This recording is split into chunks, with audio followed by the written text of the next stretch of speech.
Good afternoon, everybody, and welcome to the Pattison Podcast with me, Mike Missinelli, and my cohort, Anthony Sanfilippo, and we got a lot to cover today. And first of all, how you feeling today? You doing all right? It's good to be back home, Mike, although I'll tell you, it was a lot different getting back to Philadelphia when it was 25 degrees yesterday after being down in Florida. That was a little bit of a shock. You took it tough last week. You took it tough. 7 days in Clearwater, Florida. Very, very tough assignment for you. So we're glad that you're back here, even though you missed the balmy conditions of Florida. All right, so a lot to cover today. The NCAA tournament is officially underway. In fact, I have it on in the background here. Yeah, I know we're gonna spar about this a little bit because I think it's one of the great sporting events ever. The Eagles are signing a lot of people to one-year deals, including they make a trade for a backup quarterback, Andy Dalton. The Red Flame is now probably going to be your number two, and that it's probably they did that probably just to safeguard the fact that they may trade Tanner McKee. You got the Flyers with a big win last night, and we're looking forward to your Flyers report as they hang by their fingernails in the playoff picture. And the big get today, we're going to talk to my old pal, Angelo Cataldi, the legend of Sports Talk Radio, who has been very outspoken this week on the state of sports radio and Philadelphia sports media in general. So I'm looking forward to that. Ann, how about you? Yeah, I'm really looking forward to that too, Mike, because, I'm kind of the middle group. Like you guys were the pioneers before me. Then it comes my age group, and now there's a younger group of Philadelphia media. So I'm like that middle ground. So it's going to be interesting to kind of, Yeah, you have a good perspective. If you're in the middle ground, you have a good perspective. I think I have a pretty good perspective. I know things can't stay the same. And so what we started and cultivated all those years has to change it somewhat. I totally understand that. A lot of people look at this like, well, Angelo is just an old man yelling at a cloud. But I think he makes a lot of sense in what he says. We've discussed that topic before, actually, the state of sports talk radio and the state of Philadelphia sports media in general. And the landscape has changed, really, because there's so many more outlets, and you have to I don't want to say cater to the teams, but you kind of have to walk a finer line than you used to for fear of getting shut out of information, since information these days is much controlled. Yeah, and I think that's one of the things I want to kind of ask Angelo about. I think that, as someone who still traverses this, right, like you have to kind of approach it a little bit differently.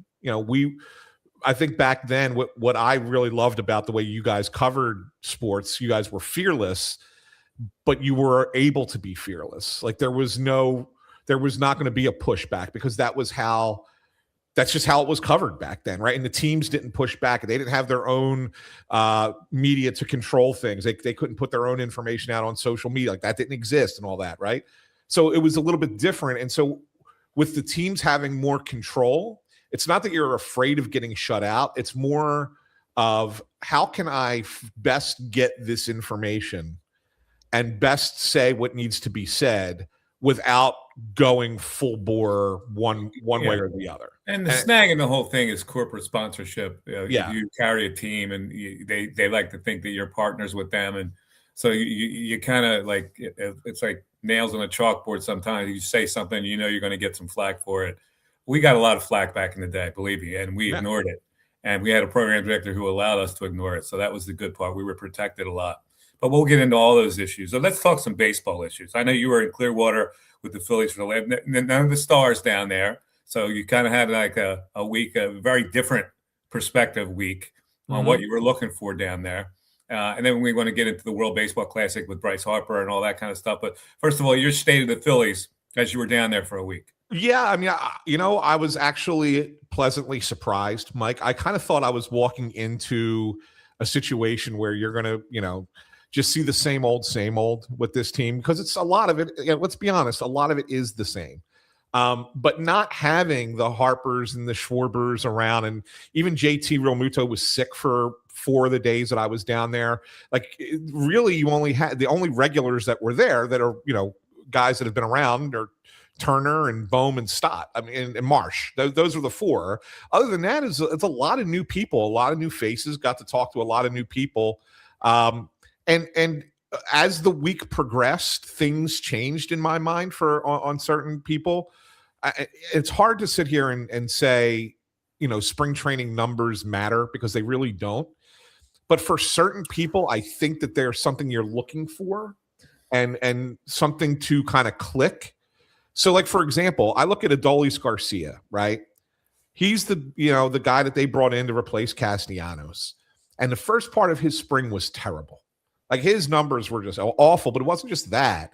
Like, every at bat it looked like he could barely hit the ball. And it was like weak contact left, right, and center. But they've been working on changing his stance and his swing to keep it more in zone and a little bit less whippy and less chase. He's now walked 6 times. He had a 4-hit game the other day. He hit another home run today. Like, all of a sudden you're starting to see something like maybe Kevin Long found something here.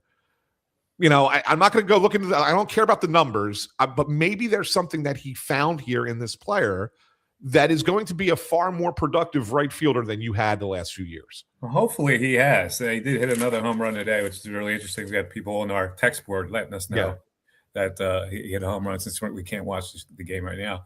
But Painter yesterday looked really good, and so that's a couple of really good outings for him this spring. Yeah, I think he's really ready to take the reins as a regular starter in that rotation. Yeah, and I think he actually might slot in. They haven't officially now. I think Rob Thompson's announcing it today, like later today. They haven't officially announced where, but I think he might actually be 4th. And the reason I say that, Mike, is because if you look at how they're lined up, right? Painter and I think Walker's pitching today. I'm not watching the game, so I can't say for certain. But I think but then you're going to have Sanchez tomorrow. So Sanchez is going to start opening day, right? Yeah. And then after Sanchez is Nola and then Luzardo. And the only reason they're doing that is to split up the 2 lefties, right?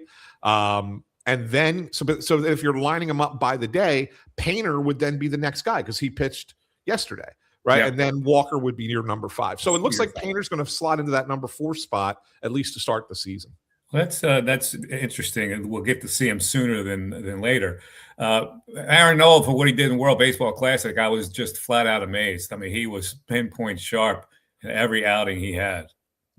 Yeah, it's interesting, Mike. Yeah, I think that he needed the World Baseball Classic to have the bounce back season, or at least go into the season with the notion that he can have a bounce back season after last year. The one thing about Nola that had always been, I think maybe his Achilles heel, was it would take him a while to kind of get going into a season. Even in his good years, like his Marches and Aprils were not always impressive. It just took a while for that fastball velocity to get to where it needed to be. And then he went into that Mexico game a couple games ago and he threw 95. Yeah. And then he didn't hit 95 against Venezuela, but he threw 94. And his curveball was spot on. And you sit there and go, look, all this is all he has to be. And he doesn't have to be a 200 inning guy. He could be 170, he could throw 170 innings, and his ERA could be around 4, and that's just fine. That's exactly what the Phillies would need. And if anything better than that is gravy. Like, I think that. Yeah, I agree. The thing about Nola, he's always got to be pinpoint sharp. He's got to have his release point dialed in on almost every pitch, and he did that in the World Baseball Classic. His release point was fantastic. You couldn't tell what it was coming out of his hand, fastball, knuckle curve, or whatever. Yeah, and that's the way he's got to pitch. He's got to keep the hitters off stride with that.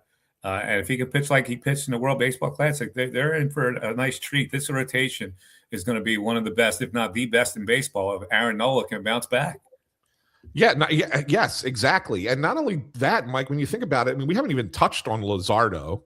Like, Luzardo is the guy that, in my mind, is going to take that next leap forward. I mean, Christopher Sanchez is a top 5 pitcher in baseball. He was second runner-up for the Cy Young last year. He's already there. You got Wheeler coming back, and we don't know what it's going to look like when he comes back, but we know what Zach Wheeler is, and we know what he expects to be. If you get a bounce back out of Nola, if Painter comes in and he's at least decent at the back end, Jesus Luzardo is a guy that, in my mind, can take that jump from being a good middle of the rotation pitcher to be in contention for top 5 Cy Young, right? Yeah. Like I think he can be that guy. And we were talking to him the other day. He just got this new contract, 5 years, 100 and whatever it was, 125 million, whatever it was. And he was joking that he heard from people for the first time in 15 years after he got that contract, which was kind of funny. Yeah. But we were talking to him, and he said, he's been tinkering with his changeup, and his changeup used to be a circle change grip, which is the side of the ball, right, like that. Okay, ball. Yeah. But now he's going with a split change, so it's more like a splitter. But you bury it further back in your hand a little bit more. Claw it back here, it's almost like a claw-like grip. Yeah. And it's creating more of a downward drop to. So a circle change was more of just a straight kind of change. Had a little bit of movement, but it was really about changing the speed from a fastball to a changeup. This grip is allowing it to dive off the table as it approaches home plate. So it really gives it some movement, not only just downward movement, and also at a different speed than the fastball, even though it looks like a fastball. So it's a pitch that's really he's been working on. He threw 25 of them in his start the other day. Out of 77 pitches, 25 changeups. Had a bunch of swing and miss on it. Weak contact on the other. Only had one hit against a changeup. It was a single. If that now becomes an additional weapon for him on top of his other offerings, man, that could be a tough pitcher. Yeah, I totally agree. All right, let's talk about the World Baseball Classic, which the U.S. goes down to Venezuela. It's an interesting dynamic. Before we get to the nuts and bolts, there's a lot of people have made a lot of comments about how the U.S. team doesn't seem to be having any fun, and all the Latino countries are having a blast playing this. And there's something to be said for that. But I have here's the thing about American baseball.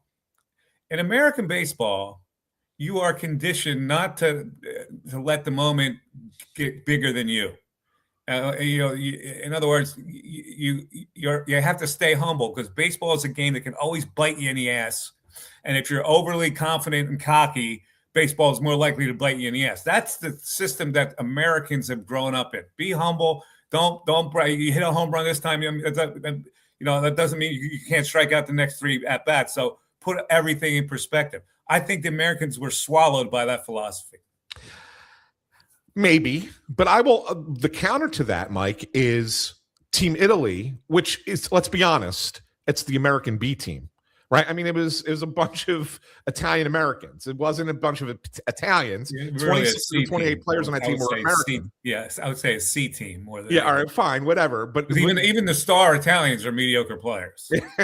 Well, except for maybe Pasquantino. I think he's a mediocre player. I mean, he's pretty good. He's pretty good. But even that. But those guys are American, and they're in there, and they didn't have a care in the world. They knew they didn't have anything to lose. Yeah, that's my point. They didn't have anything to lose. And they're in there. Americans do have something to lose. That's why they're all tightened up. That's the problem. Well, we can't change that. They're the best in the world. They're supposed to be the best in the world. They're all stars, whatever, in Major League Baseball. So they're swallowed by the philosophy is don't be humble. Don't let the game beat you. That's fine. And then guess what happened? They let the game beat them. Well, let the game beat because they didn't hit. Yes. They got too tight. They tried to do too much. In baseball, it's funny because a lot of people think you could just click a switch and hit. You can't just click a switch and hit in baseball. That's what gets the Phillies every year in the playoffs is collectively. It's not that they're not up for the game. It's not that they don't want to achieve. It's that baseball, sometimes the pitcher beats you. Yeah. Sometimes. And that's what happened to the USA team. Now, I don't know why those particular pitchers beat them, but it almost like they went out as Cy Young. The Venezuelan pitchers all went out as Cy Young. Yeah. They made great pitches on Americans. They wanted it more. They just did. And maybe look, and there's probably guys in that American dugout. Like I look at a guy like Kyle Schwarber, who was miserable that he lost, right? And he took the silver medal off before he even got off the field. There are a couple guys who that really bothered that they didn't win that game. And maybe that they wanted it more than others. But it's just those Venezuelans, man, they just wanted, this meant so much more. Their closing pitcher. It did, but does that make you hit? See, Mike, that's the thing. They wanted more. What does that mean when you step in a batter's box? He was getting ready to throw the final pitch of the game, Danny Palencia, and he's got tears rolling down his face. He could throw a home run ball. I get that. I get that. The emotion. I'm talking about hitting. But it matters. Hitting a baseball is you can't tell yourself, let's get up for it and I'm going to be a better hitter. It just doesn't work that way. Yeah, in baseball. You're right. It doesn't. But there's something about when it means I don't want to say it's life or death because it's a sporting event, right? But you know what I'm saying when the stakes are as high as they are on a personal level. And for those Venezuelans, it was on a personal level that high. There's no question about it. You're talking about a team that aren't stars. They have a couple of stars. Don't get me wrong. But collectively, they go, we got this. This is our highlight. The American players, that's not their highlight. Their highlight is making a lot of money, play Major League Baseball. Yes. But again, we go back to what hitting a baseball is all about. Sometimes you hit and sometimes you don't. Look at Bobby Witt. Great player, right? Didn't hit a lick. Yep. Did not hit a lick. Now, what does that mean? Does he stink? He doesn't mean he didn't get up for it. I assure you, everybody that climbs in the batter's box is trying to get a hit. Yeah, no, he was great. He was great defensively. I mean, it's hard to say Bobby Witt didn't care because he was great defensively. Right, hitting is different than caring. Really, you can care as much as you want. You can jump around and blow a horn like the Venezuelans were doing. But at the end of the day, you have to climb in that batter's box and figure out what's going on. And the Americans just did not. But that does not mean they weren't up for the challenge. Yeah, but you should be. So here's where I'm going to debate you on this, Mike, because I look at that American lineup, and these are some of the best best hitters in the world. They hit the best pitching in the world. Venezuela didn't. Eduardo Rodriguez, when was the last time he had a good start? 2021? Yeah, if anything, they had no scouting report on Eduardo Rodriguez. They didn't have a good approach with him. Let's talk about Bryce Harper. Yeah. All right. Hero, otherwise not a hero. Hit the 2-run homer to tie the game, but his numbers had dragged through the whole WBC. And I think too much has been made about, he's this Showtime player who could do that when his numbers, 6 for 28, 3 RBIs, 1 walk, 8 strikeouts. His line was to hit 214, 267 on base, 357 slug for a 624 OPS. That was 9th of the 13 qualified hitters that the Americans had. So what do we do? Do we look at him as the hero, or do we look at him as he really didn't achieve that well? Yeah. So here's the thing with Bryce that bothered me from the tournament. So we've heard all along, like all off season or whatever, you heard from Scott Boras say he needs better protection. Well, he had Aaron Judge batting behind him, and he did put up those numbers, right? So he had the protection, and he still put up weaker numbers. Yeah, I think the biggest issue with Bryce right now is he's just not. And this was part of last season too. He's just not taking pitches, Mike. He's not working walks. Like you got to get pitchers back in the zone. And that's the thing with him. And when he starts chasing a little bit, and he's not like a ridiculous chaser who's chasing 40% of the time or anything like that, but he does start getting a little antsy at the plate. And I think that when he does that, he's easier to get out. He just is. He's a guy that needs to see a lot of pitches and force pitchers to come back where he can do damage to the ball. And he had a couple of really good at-bats in this tournament. He had that nice double down the line, obviously the home run that ties the game in the championship. He even had one, I forget who it was against. I want to say it was against Mexico, where he just missed hitting another home run to dead center field in Houston. Like there were some pitches that he hit well. I don't want to kill him, but at the same time, I think that there's something there that needs to be corrected in his approach at the plate. Yeah, I agree. Listen, I know it's early. This was really spring training time. You can't be like, pitchers are always usually ahead of the hitters. But he was one home run away from being destroyed for his performance in the World Baseball Classic. Had he not hit that home run, what would Philly fans be saying today? They would be saying, is he on the downward slide? That's what they would be saying. Sure. It would have been the talking point, but then he goes and hits the home run. And the one thing about Bryce is he has the ability to meet those moments. Like, we've seen it. Like, that was a big spot, and he did it. We obviously saw it in 22, some couple times in 23. Like, he's met the moment at times. obviously you can't meet the moment every time. Nobody is superhuman to be able to do that. So there's going to be some misses. But I think that, you expect more out of Bryce Harper. You expect more of those moments. And while he has them, he probably doesn't have enough for everybody here yet. Yeah, I'm worried. I got to be honest with you. I'm worried. I know a lot of people say you're an idiot for worrying about Bryce Harper. But I do worry a little bit about his consistency. He's got to carry this team, and I worry about his consistency. Now, we'll see it with him in the 2-hole with this new configuration lineup the Phillies are going to put out there. But I'm a little worried. Well, I will join you if we're, into June and he's still looking like this. Yeah. I think, I can see the worry, and I understand why you're worried. I still think he's going to have a pretty good season coming off of all the offseason drama. But if this continues, if we still can see this same kind of guy for the first couple months of the season, and we're beginning in June and we're doing this show, and you're like, you want to what do you think about Bryce Harper now? I might be with you at that point. I mean, he's got 6 more years on this contract, dude.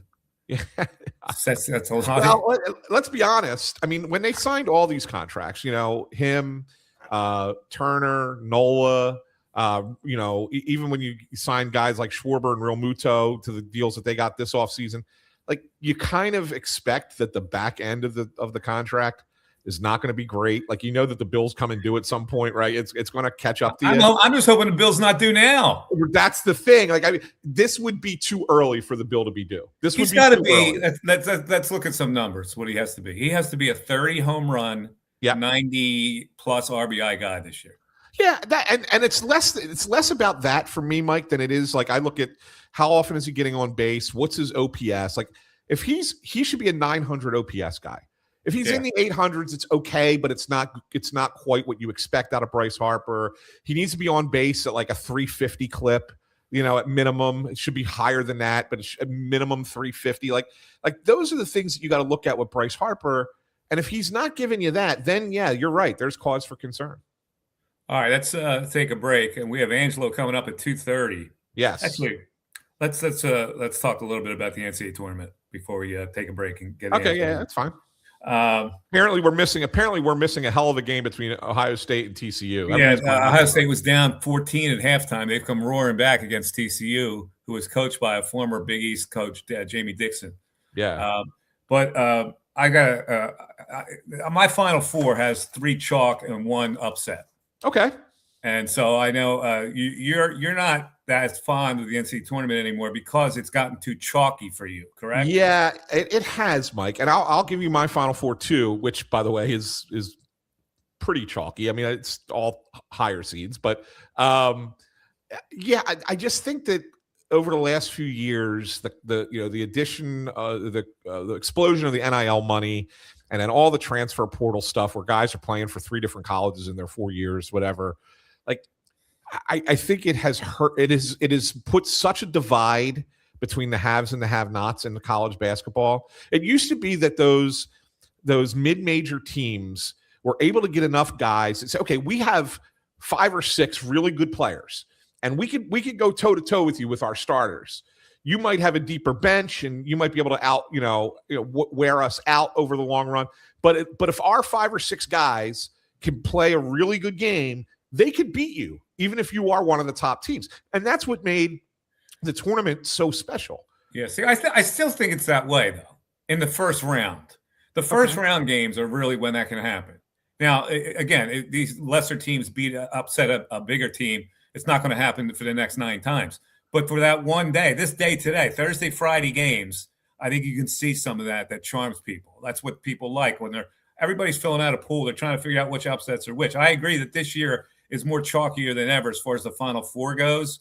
But in the first round, see, anything can happen. Like, I'm looking at VCU. I got VCU upsetting North Carolina today. I've got Santa Clara upsetting Kentucky. You can look down the line. I've got High Point maybe winning a game against Wisconsin. So do I, Mike. I have those High Point over Wisconsin. So these first round games still, to me, are the charm of the NCAA tournament. It is the charm, but I think that the one thing you end up hoping for, and that you didn't see it all last year, and I'm not convinced you're going to see again this year, and we might not see it again, is that one team that makes that crazy run. Like, we had Butler back-to-back years in the national championship game, right? Yeah. They almost beat Duke the one year. The shot goes off the rim. Yeah. You have the great run by Loyola Chicago to the Final Four, or George Mason, or whatever. Like those you like that. You like when an underdog can actually win a game and get to the Final Four and win something. Yes, I do. And I actually don't. I think the good teams don't get rewarded when that happens in a one-game situation.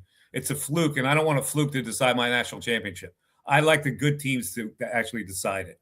Okay, that's fair. That's the way I look at it. I like the run. I like getting behind the run and see how far those teams could go. All right, who is your Final Four? My Final Four are Arizona, who I think is going to win the national championship. I think you like Arizona? A little soft for me. A little soft. They're my favorite. Okay. I think the two, and the other one seed I have going to the Final Four is Duke. I know that you don't have them, but I have Duke going to the Final Four. I have Duke getting upset by St. John's, and therefore I have St. John's going to the Final Four. That's good. That's good. And then after that, I have my other two Final Four teams are Iowa State. Oh, Iowa State, an interesting selection. So you have them beating Virginia in the second round. Well, they're a 2 seed, Iowa State. Oh yeah, and Virginia's a 3. So you have Iowa State beating Virginia. Yeah. Yes. Yeah. Okay. Iowa State. Yeah. They're a 2 seed. And then I have Illinois. Oh, Illinois, the team that faces off tonight against the University of Pennsylvania. Yes. Tomorrow night. Yes. By the way. No, today. It's today, right? Yeah, they play today. Yeah. How great was that kid's performance in TJ Power? TJ Power, who was ill, by the way, and is missed practice and is questionable to play for Penn. There is no chance he doesn't play. He plays, but his performance in the Ivy League title game was unbelievable. He's a pedigree player. That's why. Yeah, it was great. Went to two major schools before he wound up at Penn. Yeah, I was literally sitting in the press box in Clearwater and paying more attention to Penn Yale than I was to what was going on the field. You got Illinois going to the Final Four? I do. Oh, all right. And then Duke and Arizona winning the whole thing. I got VCU upsetting Illinois. I've got a High Point upsetting Wisconsin, but then losing to Arkansas. Yeah. But I have UCLA beating UConn. Wow. In one of these games in the second round. The second round is the telling round. First round, you can go through. You try to pick an upset. You try to pick a 14 over a 3. But the bottom line is the second game is what gets a team that is going to upset somebody. Yeah. Like, for instance, Villanova. Do you think they can beat Utah State? Can they? Yes. Will they? I don't think so. Really? Utah State is a 2.5-point favorite against Villanova. Yeah, I took Utah State. But the winner of that game gets Arizona, so it doesn't matter much, right? Yeah, exactly. Let's take a break. We're, of course, presented by the good folks at the law firm of Wapner Newman. In the City of Champions, you deserve champion legal representation. Wapner Newman is PA and New Jersey's premier medical malpractice and injury attorneys. Call 215-569-0900 or check them out online at wapnernewman.com. We're back after this. Angelo Cataldi to join us right after this. Hi, it's Pete from Chicky and Pete's. Come join us for happy hour weekdays from 4 to 6. Enjoy half-price orders of Chicky's wings, delicious pizzas, scrumptious hot, cold, or fried shrimp, jumbo soft pretzel with a trio of tasty dips, plus $3 domestic bottles, $6 Tito's, and $6 seltzers. Come join our happy hour weekdays 4 to 6. Come taste and enjoy. Only at Chicky's and Pete's. Payroll Service Solutions was established in 2001 to cater to the payroll needs of small to medium-sized businesses. Payroll Service Solutions offers unparalleled customer service while they deliver a complete and accurate payroll. When calling Payroll Service Solutions, you will never be put into a voicemail or go through a series of prompts to get to a person. All customer service representatives are extensively trained to handle all of your payroll needs, therefore saving you time. They value each and every one of their clients. No account is too small. Call Payroll Service Solutions today at 1-866-PAY-EASY for a no-obligation review of your payroll needs. That number again is 1-866-PAYEASY. Payroll Service Solutions. The Peruzzi Automotive Group on Business Route 1 in Fairless Hills is looking for auto techs, all skill levels. Here's a chance to work for a locally owned family business that offers many benefits. For more information, call the service director, John Damarodis, at 215-943-6200. That's 215-943-6200, or visit any Peruzzi service department. The Peruzzi. Your house isn't just a home. It's a powerful tool that allows you to do more. With the Penn Community Bank Home Equity Loan, you can unlock your home's potential to finance whatever life throws your way. Receive reliable funding with fixed monthly payments to tackle home projects, consolidate high-interest debt, or cover big expenses. Take advantage of annual percentage rates as low as 5.24% today. Visit PennCommunityBank.com/home equity to get started. Penn Community Bank, here we grow. Terms and conditions apply. Ask for full details. Member FDIC, Equal Housing Lender. All righty, it is the On Pattison Podcast with me, Mike Misnelli, and Anthony Sanfilippo. We're awaiting No, he's here. I'm going to bring him on. Yeah, bring him on. Pop him on, ladies and gentlemen. The legend himself, the great Angelo Cataldi. There he is with his jersey in the background. Hello, Ange. How you feeling today? I'm good, Mike. Hi, Anthony. Good to see you guys. Good to see you too, Ange. Good to see you. Now, I tell you, every time you talk, you make news. And apparently, when you called out the Philadelphia sports media, people reacted on one side or the other. You actually used the P word to describe Philadelphia sports media. Yeah. They didn't allow me to use that word when I worked at WIP. So no, you can't say that word on podcasts. You could not say that word. So what led you to say those words? All right. First of all, I was on with Howard Eskin. So, stop the presses, Mike. Two old codgers are sitting around saying how great the world was when they were in charge. You know, and that's what people are saying. The people that are anti-Ange are saying that. Yes, of course they are, and they happen to be correct. All right, you are witnessing a dinosaur. I'm not including you in that, Mike. You got a lot left in your tank. My tank's pretty empty. All right, but I'm like a T-Rex, but with a C. C-Rex. That's me. I'm the dinosaur. But I'm just as a fan, just observing now, 3 years after I retired, it just seems to me that the way the media in Philadelphia approaches sports now is not quite as critical as it was in our day. And I, as a fan, I'm offended by that because they're not really part of the job of the media. To me, with a journalism background like you, Mike, is to hold the people in power accountable. They're not accountable in Philadelphia anymore, with the two exceptions. One's my old partner, Reuse. She's still laying them out when they're not getting their job done.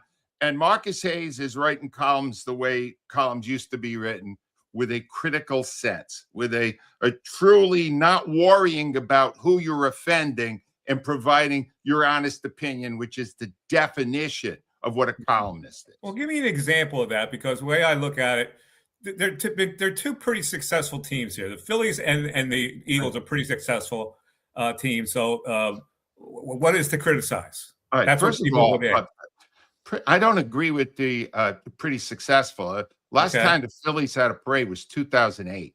That's not successful. Not when you're paying $300 million a year on a payroll. No, it's not. I'll give you the best example. All right. This is an example that I think no one can defend. Rob Thompson. All right. Rob Thompson didn't get to be a manager till he was 60. And I know why now. Because he sucks at it. All right. He's lousy at it. He stinks at it. He's had 4 excellent postseason teams, which he managed out of the postseason with his robotic approach.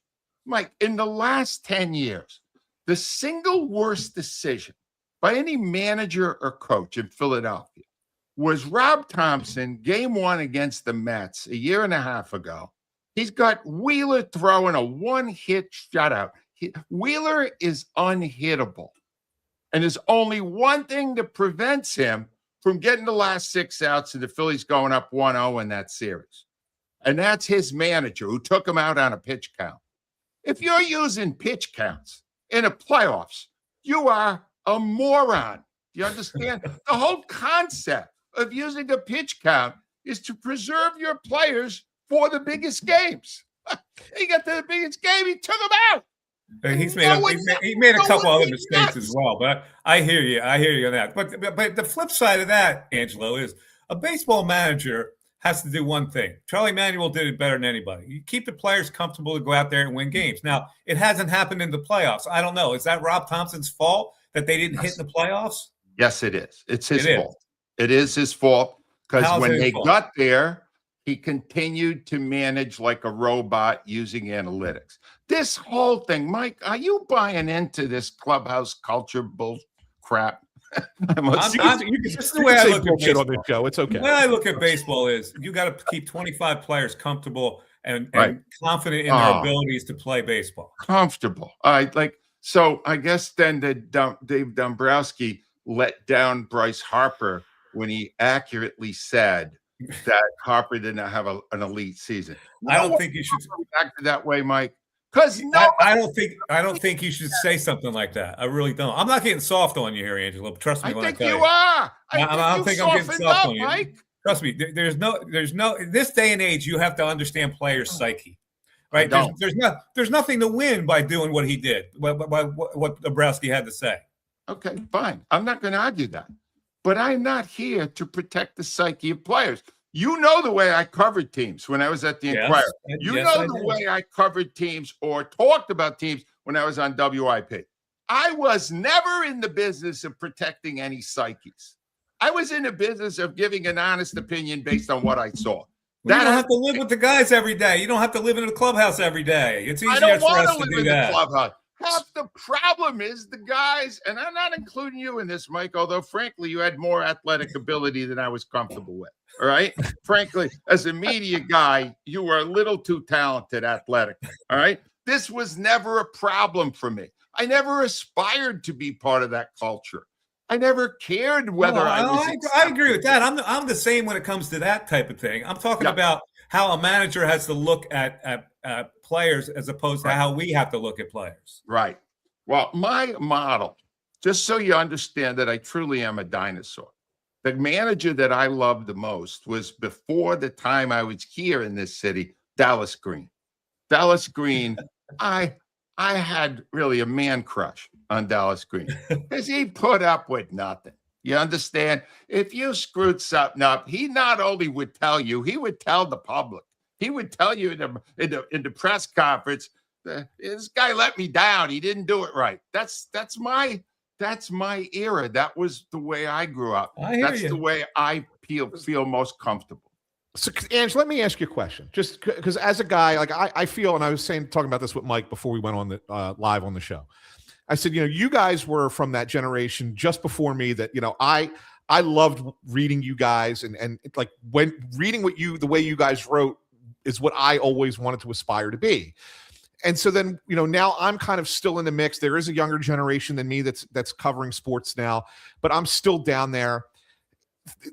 What has changed, I think, and I think this is why that we've tended to be, I don't want to say softer, but we've tried to go a different way about telling stories, is that there is so much more control from teams to be able to deliver their message, right? They have their own outlets. They have their own news people that are doing stuff. And because of that, we have to find like a delicate balance of, yes, we can be critical. And there are times when criticism is deserved, but we can't be really constantly poking the bear, constantly stabbing, because then eventually it's going to be looked at and say, oh, well, that person has got an axe to grind because of the axe. They're limited on their access, and so they're gonna say it that way. Just read this guy over here who works for NBC, who's owns the team, like when in a Flyers case, for example, or whatever, is partnered with the Phillies, whatever the case might be. Like it makes it a little bit harder for us to have that same kind of approach. Well, first of all, if you're in the business of working in a clubhouse, getting quotes and stuff, my argument is it's supposed to be uncomfortable. You're supposed to ask the toughest questions. You're right about the bullying that teams are now doing toward all of it. And when I was making these comments about the people covering sports now being pussies, I wasn't just talking about my old station. I don't listen enough to be able to evaluate how much or how tough they're being. I know Rhea's still doing it. I have no idea what anyone else is doing it. I'm saying that it's part of your job to ask the toughest questions every time, regardless of their response. And and here's where it gets critical. And Mike knows this better than anybody, because we were there in the 90s when we were letting people have it when they let us down, Eagles especially. And the Eagles would go to our bosses and they would say, shut him up. Why is he doing this? I mean, Jeff Lurie at one point wrote a letter to Paul Tagliabue and said, next time you're doing something with CBS, which owned our radio station, make sure you get a jerk like this off the air. You don't want this guy out of the air. He's not being nice to us, and we're your business partner. Well, guess what? They stood up to him. Maybe the stations now won't stand up anymore. You don't have to worry about that. You have a business entanglement, Anthony, with the Phillies or with the Eagles. You ask the guy. Go ask Nick Sirianni a question he's never been asked before. Nick, twice you went with offensive coordinators who didn't know how to call plays. Twice in the last 3 years. And now you hired another one who's never called plays. What the hell are you thinking? And so you're saying the beat writers today, for that one. The beat writers of today are soft, you're saying? They're all soft. The columnists, except for Marcus Hayes, are friggin' soft. Nobody wants to make an enemy, Mike. They all want everything nice and smooth. And we got all these business concepts now. Oh, boy, if I say something bad about the Eagles, Bob Lang, the head of PR, is going to call my boss and say, shut him up. And they did this. They did this with you, too, Mike. You were like that. Yeah, and, you know, you had to say, screw you. Well, we said screw you, but the station itself said screw you. Yes. Like, we had the backing of management. Yes, we did. First of all, we used to get called by Joe Banner all the time. We used to get called by Ed Snyder all the time, right? Ed Snyder we call all the time. All the time. Yeah. I'll tell you that they still do this. So, and I don't want to, I'm just going off my own personal experiences, right? So earlier this year, I wrote a story, and this is a Flyers related thing, but there has been so much hubbub about the relationship between Rick Tocchet and Matvei Mishkov and, not playing this young Russian player the way they should be playing him. Well, they didn't have an interpreter available to talk for Mishkov to talk, because their interpreter happens to be a figure skating coach. And he was off at the Olympics with the girl from South Jersey. I forget what her name is, Levito, the last name. And so he wasn't around. And so I'm sitting there saying, well, all this stuff is happening in the beginning of February. And why don't you have a backup interpreter so that we can talk to Mishkov and ask questions? And I got grief for this. They yelled at me about this. And I'm like, it's a simple question. And the response that I got, Ange, was, well, nobody's asking for Mishkov. Are you kidding me right now? And that was my response. Let me just say, all I would have done there is I happen to know the president of that team. Yeah. And Pete Jones does not believe that. All right. Pete Jones understands the value of the coverage. Right. I would have gone right to the fact of the matter is that's idiotic, and you should have pushed back. And when they complained, you should have said, all right, I'll tell you what I'll do. I won't pay any more attention to your team like everyone else in our city. Okay. Will that help you? Maybe that'll help. Exactly. No, don't tolerate it. It's bullying. It's bullying. Don't they do. Put up with it. Say no. You got some balls. Yes. Let's play word association. First of all, how do you think that the job Jeff McClain does covering the Eagles is? I think he's softened too. Yeah. But he's still trying to get information for the fans. He is literally working the beat. He's the closest there is now, but there's less appetite for it. Mike, if what they're saying is true, that the ratings are still really good at these sports talk stations, right? Then the only thing I can assume is that the appetite now is for a softer approach. I know one thing. I wouldn't be able to do it. That's all I can say. I wouldn't. I'm reading our comments, and definitely it's on the softer side. People are disagreeing with you, so the fan base has been beaten down a little bit. Or they're younger. I don't know. All I know is I didn't change in all the years I did it in journalism or in broadcasting. And at 75 now, I'm not going to change. Yeah, and this one bothers me because I hear this all the time, and I don't agree with this even today. Larry Forsetto says they'd rather be friends than ask hard questions. Yes, it's true. I don't know, but see, I walk into that Phillies clubhouse. I spent a week in Clearwater, Ange, and there's not a guy in that clubhouse who, I'm 52 now. I don't relate to guys that are in their early 20s or mid 20s, even early 30s. It's a different generation. I'm not trying to be friends with these guys. I just want to ask some questions, get a couple good quotes, and then go write a story and go home. That's what I want to do. That's my job.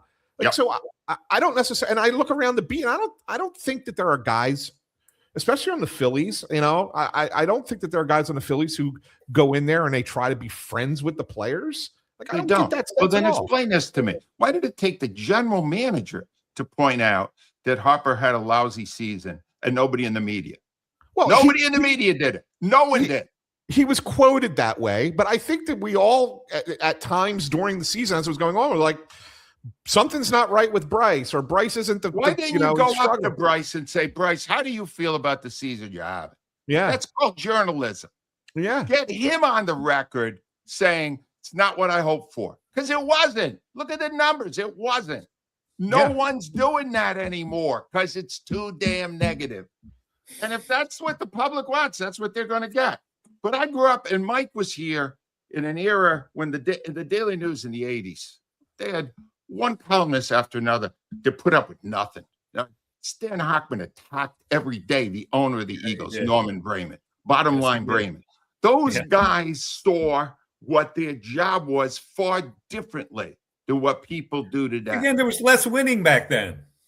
There was, that's not the reason. Yeah, that's not the reason. There was less winning.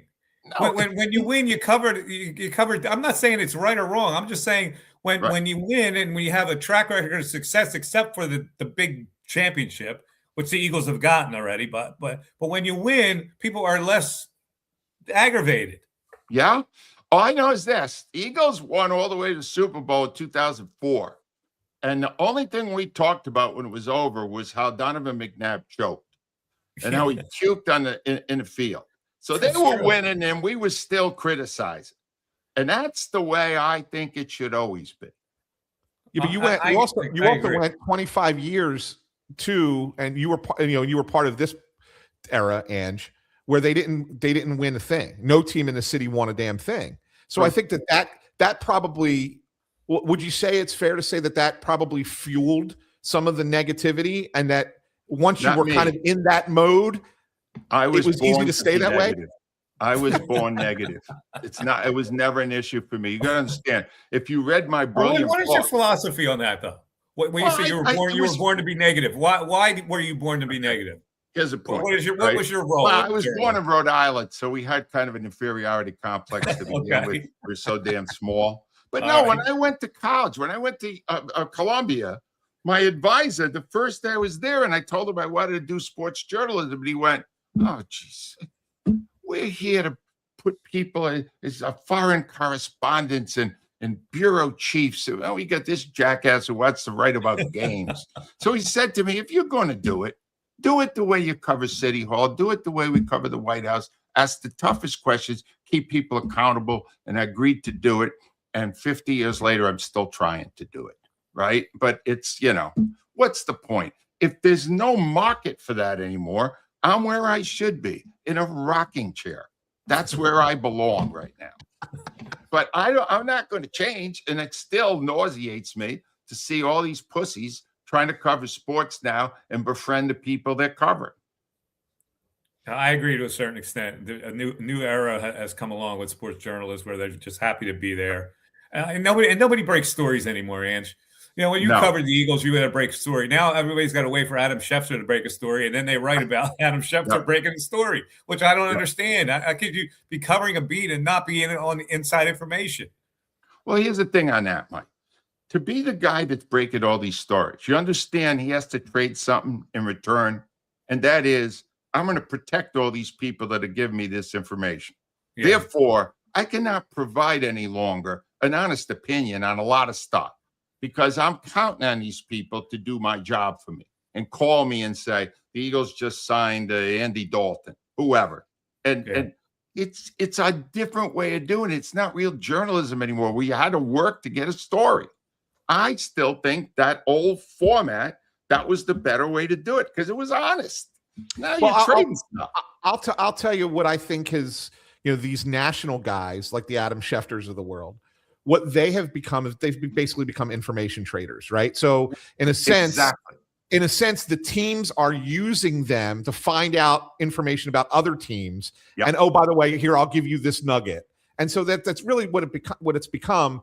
Whereas back in the day when you were a beat reporter and you were working hard to get a story, there was no national guy that was going to get that story before you, right? I mean, so it was a little bit, it was a race to see who can dig the deepest, but now it's just handed to these national guys. So it's harder for us on the local level.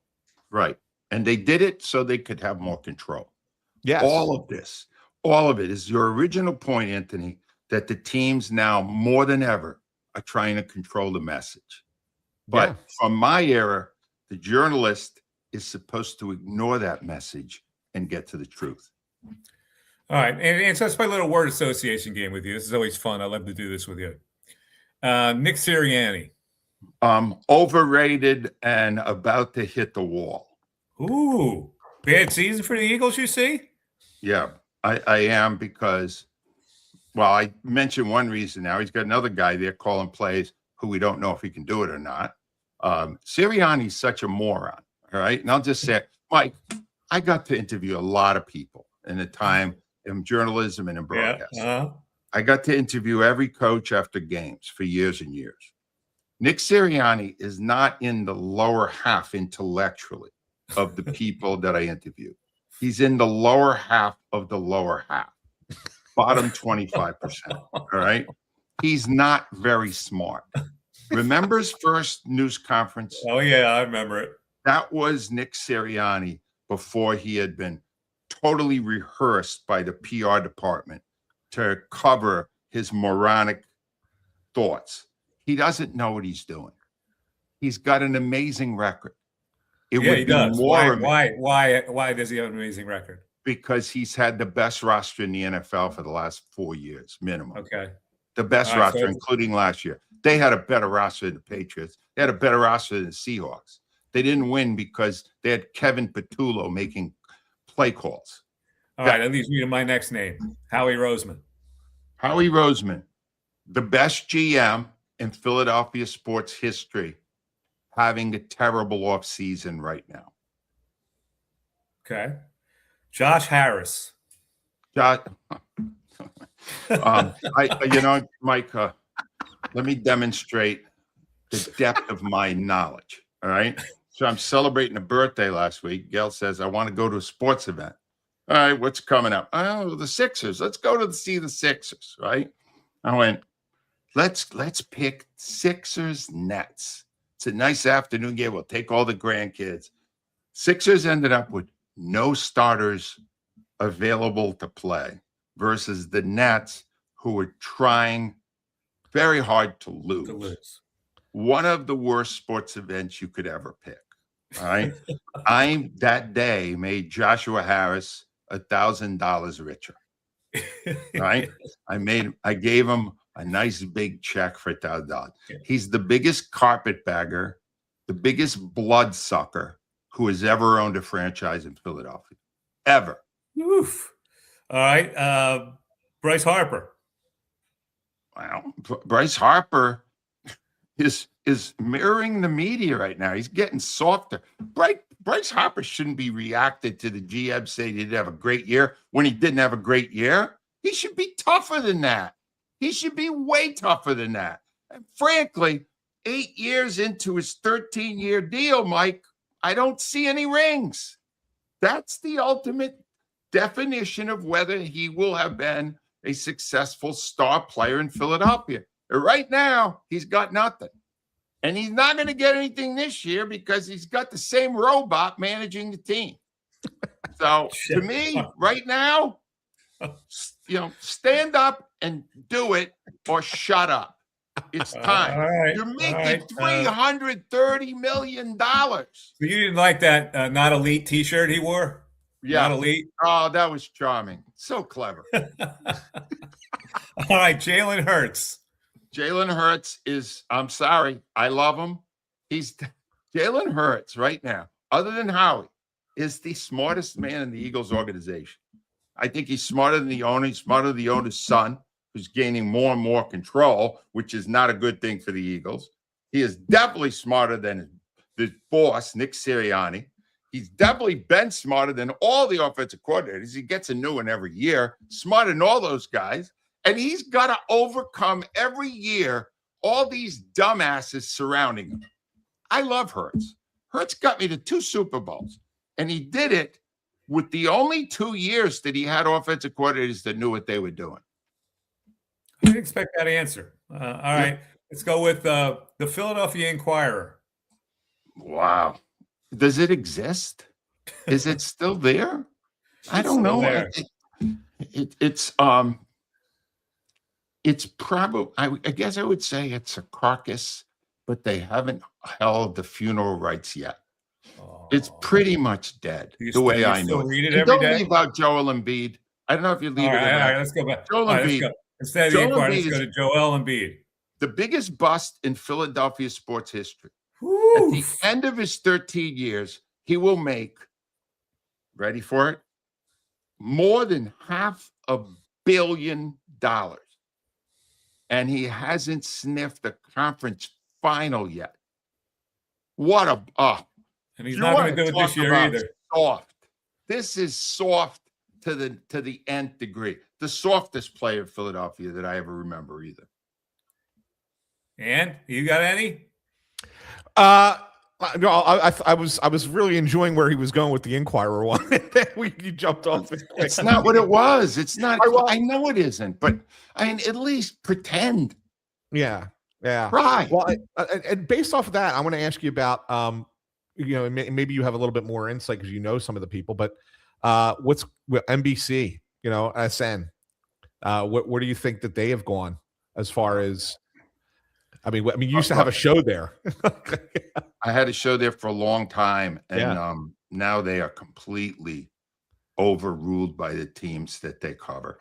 Totally. Yeah. There's no pushback whatsoever. There was a little when even I was there, because I would go nuts someday. After a bad loss, I would act the fool, and they would get upset that I went that far. But I keep going back to the guy on the post game, Reuben Frank. All right, Reuben Frank is a guy who was a newspaper guy for a while. If you want an example of somebody who went to the dark side, who was really doing hardcore journalism and is now a glorified PR agent, read Reuben Frank pretty much any day he writes. It's so damn positive, even when they lose, even when they blip out in the first round like they did last year. He's got stats for the next 10 years on how amazing they are. Ask him to give you some stats on Sirianni. And by the end of it, you'll think that Sirianni is better than Vince Lombardi. Okay. I'll give you one more. Dave Dombrowski. Dave Dombrowski's more my kind of guy. He rolls the dice every year to try to win it. He's got a blind spot, and the blind spot's Thompson. Dave Dombrowski, believe it or not, occasionally, maybe by accident, will tell the truth at a news conference. Will tell you something you already knew, like Harper didn't have that great a year, and will roll the dice with bringing in more players, doing what he can. He doesn't lose the guys. He's got Middleton always giving him the money so he can keep Schwarber and keep all these players. But he's got a guy running his team who doesn't know what he's doing. Get him out of there. Why is Thompson still there? But you and I disagree on Thompson. I can't believe it. Normally, you love Thompson. Apparently, you don't care about winning anymore. Is that it? Well, I care about winning. I blame the players more than I blame a manager when it comes to baseball. Did you blame the players when he took Wheeler out? When he's throwing? No, he's made a couple blunders. No question, he's made a couple blunders. But it's a long blunder, not a big one. It's only a season. One season. That's all that was. All right. I'm going to give you one last word association because I know they're going to write about this because they've written about you all week. Crossing Broad, the website. Yeah, I have nothing to say about them. Nothing to say about that. Whatever I say promotes them. I have had a policy for all the years I was on the air and now. I have nothing to say about them because I have no desire to promote what they are producing. That's fair enough. That is fair enough. And Mike, and I can tell you, I can confirm this because there was a time, as you know, when I worked there and I tried to get Ange to come on the show and he refused to come on. And when I asked Ange to come on our show, no problem. He comes on our show to do for On Pattison, which is not Crossing Broad. So, well, I didn't know at the time Mike had softened up himself. I'm not coming back. This is it. No, I'm not. I didn't even bring up the Sixers or the Flyers, Steve. So we'll talk about that another time. Ange, listen, we appreciate you coming on. Thanks you so much. It's good to see you again. Thanks, Ange. Appreciate it. There's Angelo Cataldi. And I know Crossing Broad's going to write about what he said about Ruben Frank. There's no question about that. Right? All right. Let's take a break. We'll come back with a quick segment to wrap this baby up. We are sponsored by Wapner Newman. If you find yourself on the injured list, get help now. Call Wapner Newman, PA, New Jersey's premier medical malpractice and injury attorneys. The number's 215-569-0900 or online at Wapner Newman. That's WAPNERNEWMAN.com. The On Pattison podcast continues. We'll look at the Flyers after this and a little bit of the Eagles news coming up after this. They signed a running back today as well. We're back after this. Your day-to-day life is hectic between having to pick up the kids, make dinner, the countless other tasks that you got to get done. Rob's Automotive and Collision is there to make your life a whole lot easier. Make sure you take advantage of their spacious waiting rooms, the large flat-screen TVs, complimentary coffee and muffins, and free Wi-Fi. So even when you do have to stop, Rob's is there to make you feel right at home. Give Rob's a call today at 215-826-9200 for any of your auto repair needs. This is Tommy Green from the 1993 National League champion Phillies. Every champion needs a good game plan. BCWSA and I want to make sure you have a game plan when it comes to conserving our most precious resource, water. Whether you're washing dishes, brushing your teeth, or watering your garden, there are ways you can save water and save money. Visit bcwsa.net for tips on conserving water. BCWSA, proven. Your house isn't just a home. It's a powerful tool that allows you to do more. With the Penn Community Bank Home Equity Loan, you can unlock your home's potential to finance whatever life throws your way. Receive reliable funding with fixed monthly payments to tackle home projects, consolidate high-interest debt, or cover big expenses. Take advantage of annual percentage rates as low as 5.24% today. Visit PennCommunityBank.com/home equity to get started. Penn Community Bank, here we grow. Terms and Hi, it's Pete from Chicky and Pete's. Bring your party to Chicky and Pete's. We can handle groups of all sizes at our locations across the Delaware Valley. Big parties, small parties, company parties, family parties, get-togethers with friends. Order off the menu or our special catering options. We can do it all, including coming to your home or office or special Play 2 party packages at our South Philly location. Book your party today. Hurry, the space is limited. Visit chickyandpete's.com for details. Chicky and Pete's is official caterer of the Philadelphia Eagles Touchdown Club and a proud partner of the Philadelphia Eagles.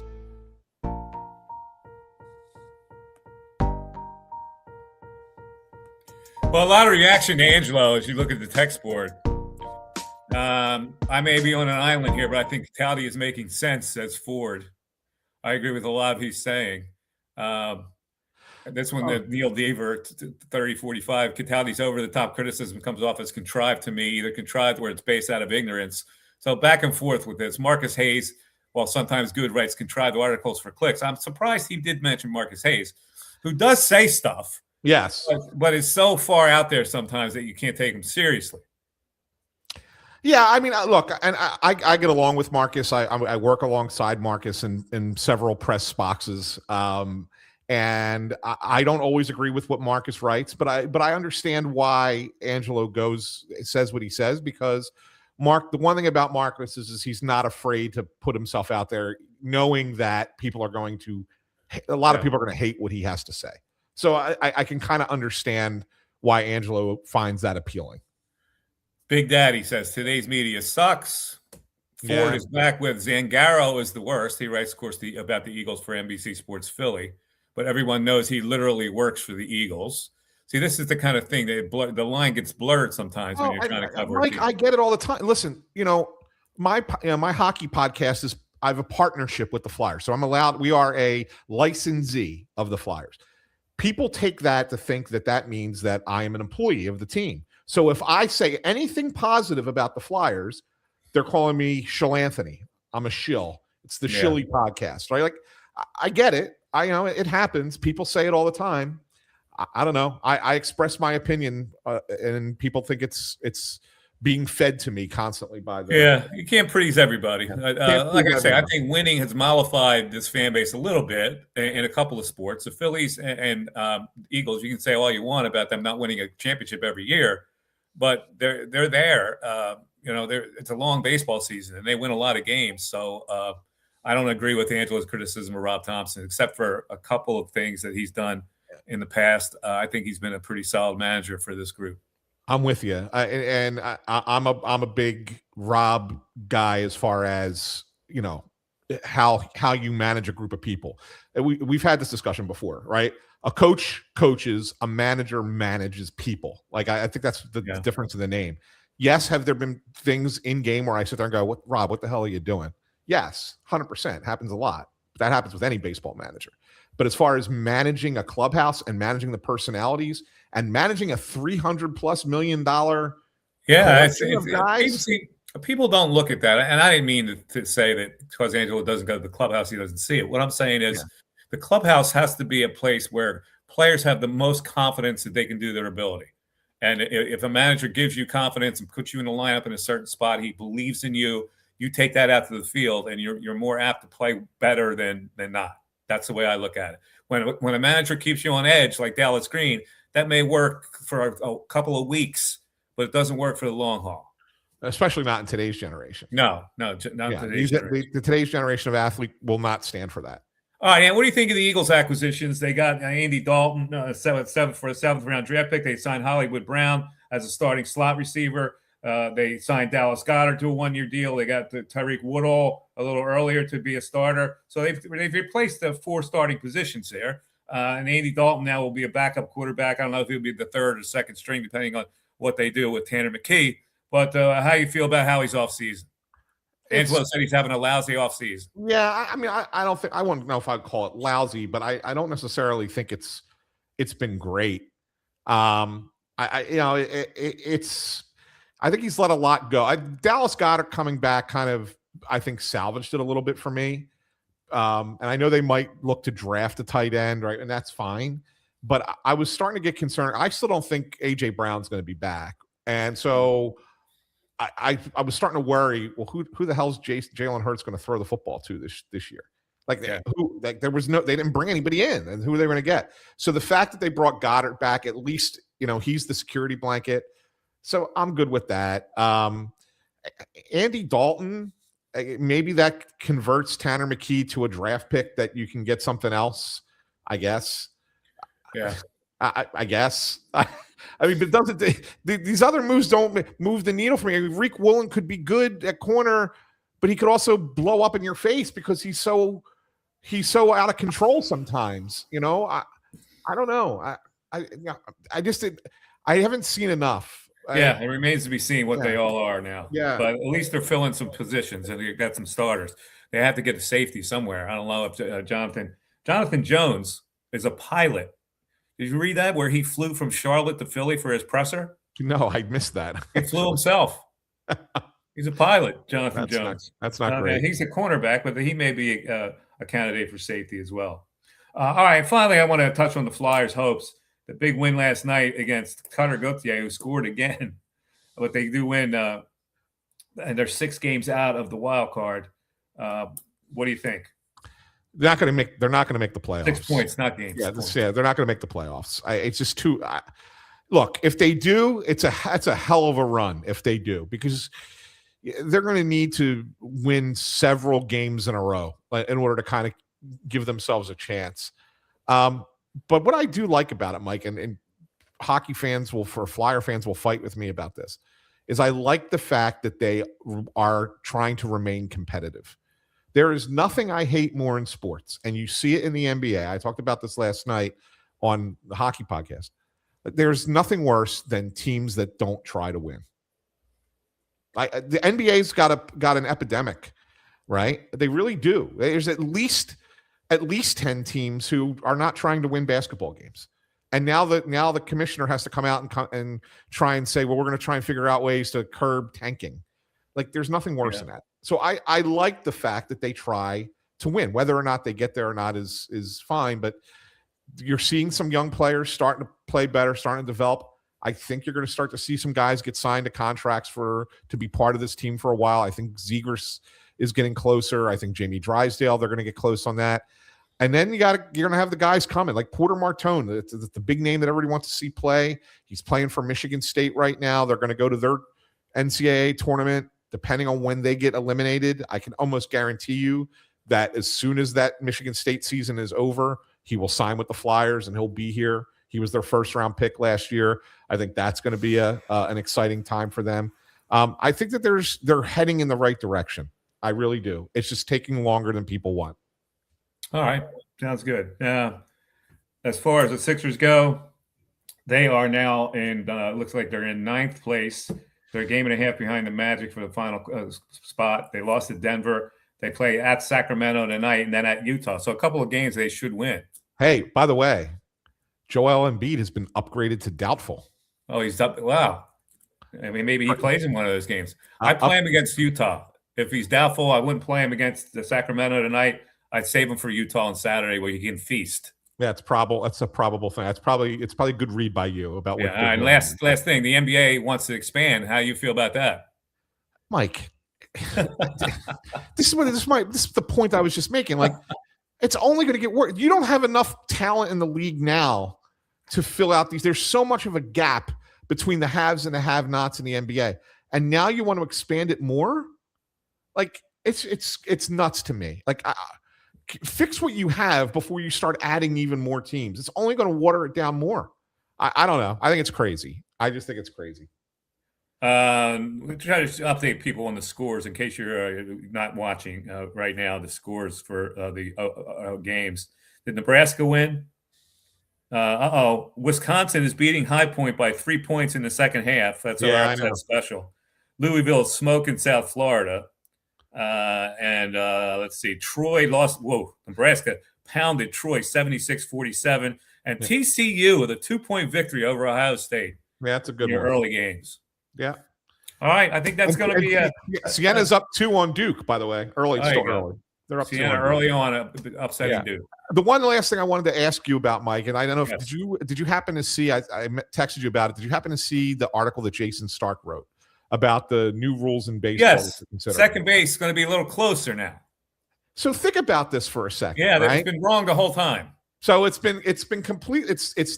And first of all, I never knew this. I found out this rule or this dimension when I read Jason's column the other day. All right. Mm-hmm. If you would have asked me, I would have told you it's 90 feet between every base. Yep. But it hasn't been. Second base has always been just short, but it's also not in the corner of the, like if you put out a napkin on the table and you think the corners are first and third and home, you would think that the second base would sit at that top point in the diamond, but it actually sits halfway above the top point in the diamond. Yes, it does. So now they're going to move it. They're doing this in the minors, not major league. They're going to test it, but they're moving it in so that it's on the inside part of that diamond. But here's the thing. They expanded, if you remember, a couple years ago, the size of the bases to try and encourage more base stealing. Right. So now if you take the increased size of the base and then where they move it, you're in essence are moving the second base about 1.2 inches closer to first base than it had ever been before. Yeah. Catcher's pop time's got to increase now. Pop time's got to be pristine. That's going to change the game. It's going to change the game, definitely. It's going to lower JT's percentage of throwing people out, I can tell you that. Yes. Plus, you're only now one engagement. One and done now. I don't know if that will stick. You don't think? I don't know if that will stick. Try it out. They want more base stealing. That's the way to do it. Yeah. And then everyone's talking about eliminating the batter timeout too. I don't know if that's going to work either. Yeah, no, let the batter have a timeout. You need a timeout every now and then. Yeah. All right. Now, by the way, XXX-RC6 Court says Ted Williams never won a World Series. This is true. It is true. Also said that Albert Pujols didn't win anything with the Angels either. So there you go. Yeah. You could be a great player and not win. 25 guys on a baseball roster. That's right. With Anthony Sanfilippo, I'm Mike Missinelli. This has been the On Pattison Podcast. We hope you enjoyed it. We hope you enjoyed Angelo. I'm guaranteeing you're going to read about what he said on this show tomorrow somewhere, right? Awful announcing, crossing broad. Somebody will have it. Somebody will have it. Yeah. Have a great rest of the day. And all you people out there, have a great rest of the day. Thanks again for watching and listening. You can get this on all our podcasts, Apple, Amazon, Spotify. Just check it out if you want to listen to it again. All right. For Anthony, I'm Mike. Take care, everybody. Bye-bye.